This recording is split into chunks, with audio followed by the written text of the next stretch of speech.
Hidup itu apa? Hidup itu adalah cari sebanyak mungkin supaya hidup itu tidak tergantung pada banyak hal.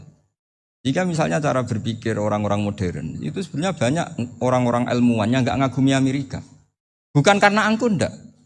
Untuk mempertahankan kebesaran negara sebesar itu, kebutuhan listriknya besar, kebutuhan tentaranya besar, kebutuhan apa.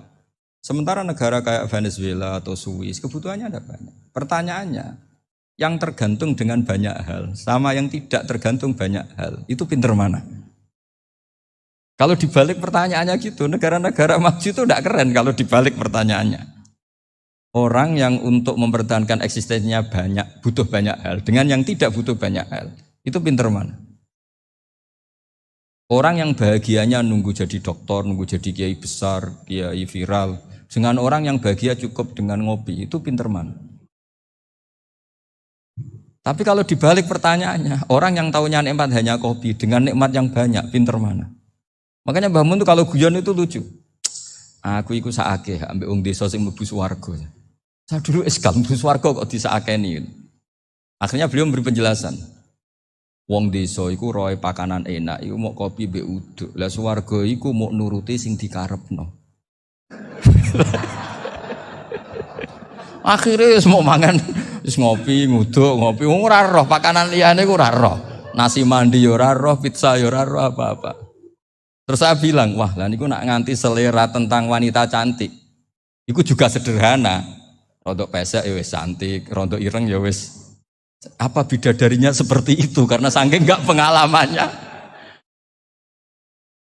Jadi surga itu kan nuruti apa yang diinginkan. Kira-kira keinginan orang kampung kalau di surga itu apa coba? Makanan apa coba?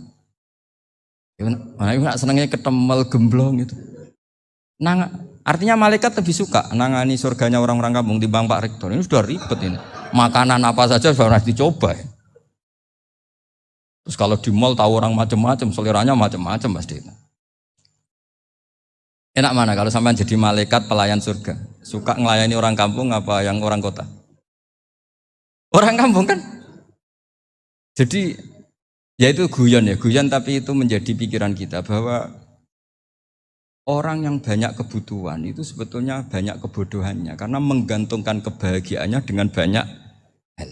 Makanya Imam Syafi'i ngendikan istighna itu apa? Al-istighna anisya'i. Yang dikatakan kecukupan adalah berusaha sebanyak mungkin banyak hal tidak kamu butuhkan. Bukan memenuhi semua kebutuhan kamu karena nafsu kamu ini tidak ada batasnya gitu. Kalau kamu penuhin nggak akan selesai. Itu ada perempuan yang kurang cantik itu minta doa saya, Gus doain suami saya kaya, terus tak guyonin, terus gak minta. Kalau suami kamu kaya, yang pertama dirubah itu apa? Rumah Gus, supaya rumah saya bagus. Kedua apa? Mobil, supaya mobil saya bagus. Nanti yang dievaluasi itu kamu. Mobil bagus, Alphard, rumah mewah, istrinya kamu, pasti itu dievaluasi. Langsung enggak usah sudah gini aja kan. Jadi pertama yang dievaluasi itu kaya itu coba kalau suami kaya itu yang dievaluasi pertama rumah ya, rumah ganti. Setelah itu apa? Mobil. Kira-kira berikutnya akhirnya sudah Gus nggak jadi. Nabi Ibrahim itu pernah minta umur panjang, keren umur panjang. Sama Allah nggak dijawab. Datang orang tua gitu mertamu ke Nabi Ibrahim, terus disuguhi dikasih kurma. Apa itu? Kok kurma apa? Anggur yang sudah matang sekali, sudah dimakan. Setelah dimakan meler keluar lagi, dimakan lagi meler lagi. Terus Nabi Ibrahim masuk lagi ke kamar. Ya Allah, doanya tak cancel. Nanti kalau saya tua kayak itu. Jadi Allah itu gak jawab langsung tapi ngirimkan itu. Akhirnya ya Allah gak jadi. Nanti takut itu. Saya pernah ngalami jadi kiai tadi ada ibu-ibu ya gak pati cantik lah. Suaminya tuh miskin sekali. Minta doa saya supaya kaya. Bareng tak kasih pertimbangan itu udah gak usah gak jadi. Jadi itu kearifan. Tapi kearifan ini harus kita tanamkan. Saya nggak bisa membayangkan Indonesia yang besar ini, andai kan tidak ada qanaah, nerimo ing pantum. Coba sekarang ada Covid. Andai kan Indonesia itu kayak Perancis. Beberapa kali punya tamu orang yang hidup lama di Perancis, bahkan dapat istri orang Perancis. Itu dulu nggak begitu mencintai Indonesia. Tapi setelah di Prancis 2 tahun, wah Indonesia hebat. Di Prancis itu kata dia kalau cerita, semua kebutuhan masyarakat itu dibebankan ke negara. Apa saja minta negara, apa saja nyoal negara. Sementara Indonesia, coba kalau Indonesia mengalami seperti ini kok tidak ada konaan, rimo ing pantum, bisa kios Indonesia. Orang miskin nyalahkan negara, kelaparan nyalahkan negara, apa saja. Ini barokahnya dididik kiai, jogeman nyalahno wong liya. Urip pun romo ing pandum, diame. Sampai gak ngerti kalau Covid.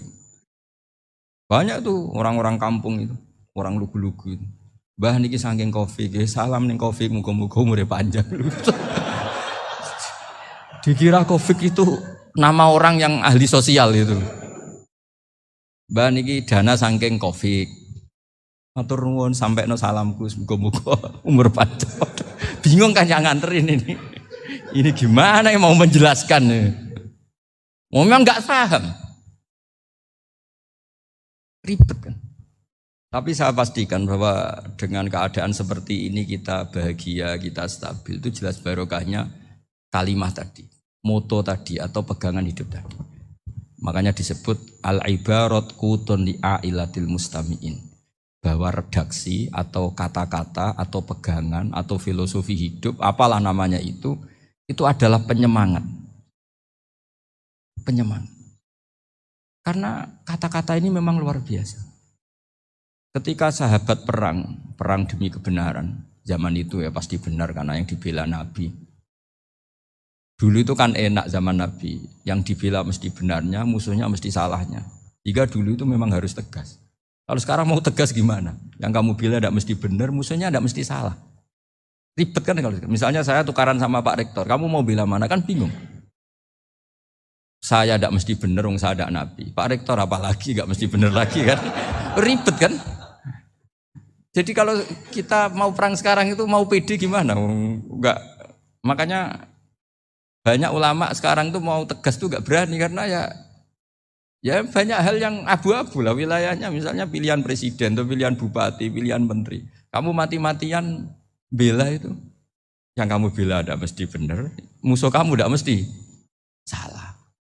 Misalnya pilihan bupati, wah ini kabupaten ini baik kalau bupatinya ini, yang satu bilang ini, terus tim suksesnya kamu tanya, kamu yakin? Ya tidak juga. Lah kenapa semangat? Kan saya botohnya, paling alasannya ya itu aja, bukan yang lain. Beda dengan zaman Nabi, nabinya mesti benar, Abu Jahalnya mesti salah, kan enak aturan mainnya jelas. Singkat cerita dalam perang itu banyak sahabat yang ngalami luka, ngalami apa gitu. Kemudian curhat ke Nabi, ya Nabi gara-gara derekkan jenengan, ngikuti jenengan saya harus ngalami seperti ini, seperti ini. Ngiranya orang itu diapresiasi sama Allah keluarnya itu. Ternyata sama Allah gak diapresiasi. Malah diturunkan ayat intakunu ta'lamuna fa innahum ya'lamuna kama ta'lamun wa tarjuna minallah ma'ala yarjun. Kalau kamu sakit karena perang, orang-orang kafir itu ya sakit, itu saja berani padahal demi kekafiran. Wa tarjuna minallah ma la yarjun, padahal kamu punya nilai lebih yaitu berharap kepada Allah yang mereka tidak punya. Saya jadi kiai itu ya kadang mangkel. Karena yang benci ya benci, yang seneng itu ngel-ngel loh kayak Pak Bejo. Jadi semuanya ribet. Nah iya, yang benci ya ganggu, yang seneng ya ganggu, tambah nemen. Seribet. Tapi kalau sudah ingat bandar narkoba, mereka berhadapan dengan polisi, kadang ditembak karena kesalahannya terlalu fatal. Antar persaingan mereka juga bisa tembak-tembakan karena merebut pasar narkoba. Itu saja mereka berani. Kok kita yang jadi kiai kadang dicium tangannya, dihormati gak berani, hanya takut musibah-musibah kecil atau problem-problem kecil. Nah iya, kalau kita bandingannya gitu. Kalau kamu mau tahajud kedinginan, itu masih nanti dihisab Allah itu gitu. Maling ayam itu keluar malam-malam, hanya dapat ayam. Itu gak takut dingin. Ya gak takut digebuki masa. Kamu mau tahajud saja takut dingin. Makanya nanti hisabnya orang soleh itu nanti dijajarkan orang dolim. Terus diperbandingkan. Wah itu habis kamu kalau itu. Jadi misalnya Unisula mau rapat, tapi ini malam, kalau malam dingin nanti sama masuk angin. Anak-anak pang di perapatan aja berani kamu. Kalau sudah perbandingannya gitu tuh ribet kita nanti. Makanya itu kalimat itu moto atau filosofi hidup. Sehingga diulang lagi nasihat itu. Iyam saskum korhun fakodu masal koma korhum mislu. Kalau kamu kena luka, orang-orang yang nggak benar juga akan kena luka. Itu aja berani demi ketidakbenaran. Masa kamu demi kebenaran enggak berani? Akhirnya orang itu, ya itu kalimat, itu heroik. Makanya kita ini penting ya, makanya tadi himne Unisula dimulai kalimat thayyibah. Karena kalimat ini yang menjaga kita kalimat ini. Misalnya tentang Tuhan. Kenapa orang Islam imannya kokoh seperti ini, termasuk yang sudah hidup di Amerika, di Australia, di mana-mana. Itu ya barokahnya ajaran atau barokahnya kalimah. Saya sebut kalimah saya pakai bahasa santri.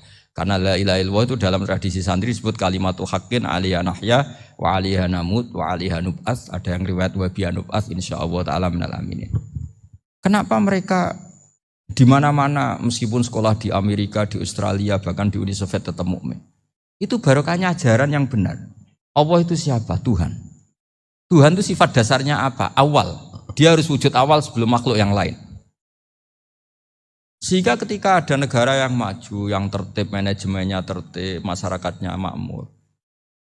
Tapi punya Tuhan yang tidak seperti itu. Tidak awal. Itu sudah gak nyaman. Karena ndaklah keren Tuhan saya, karena Tuhan saya itu al-awwal, zat yang pertama. Tuhan saya keren lah, zat yang enggak mati.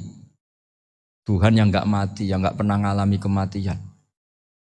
Sehingga tontonan atau yang dilihat kenikmatan-kenikmatan yang lain ini tidak mengubah dia pendirian tentang Tuhan. Karena mantapnya satu kalimat tadi bahwa Tuhan itu ya harus satu, harus awal, harus tidak mati, tidak rusak, tidak mengalami apa-apa yang membahayakan.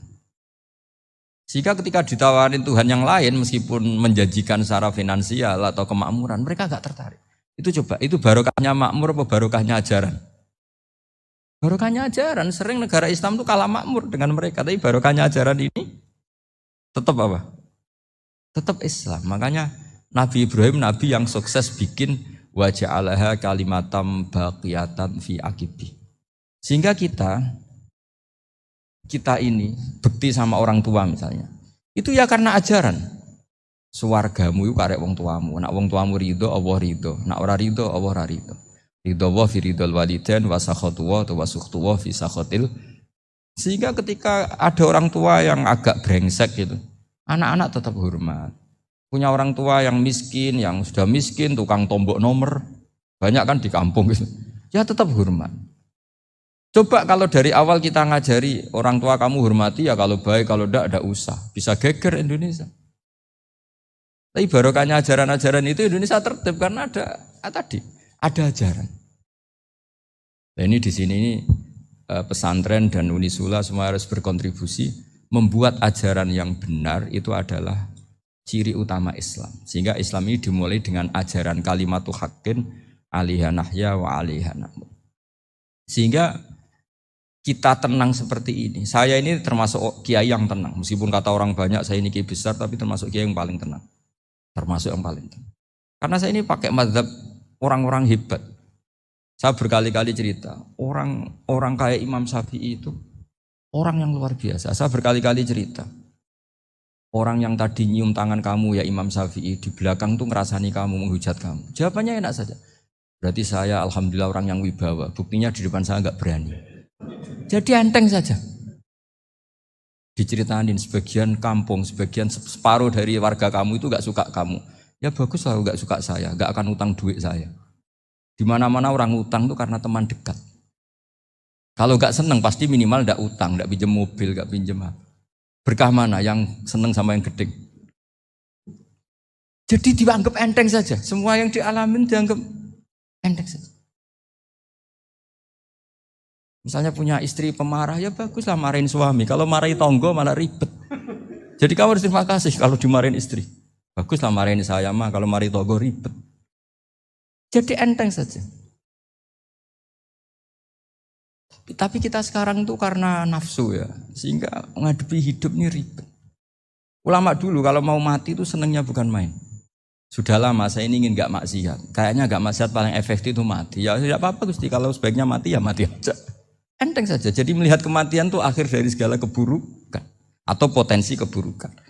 Apapun baik kita sekarang, suatu saat mungkin kita nggak baik. Yang bisa menghentikan ketidakbaikan atau potensi ketidakbaikan itu apa coba? Mati kan? Berarti mati itu mengerikan apa menyenangkan?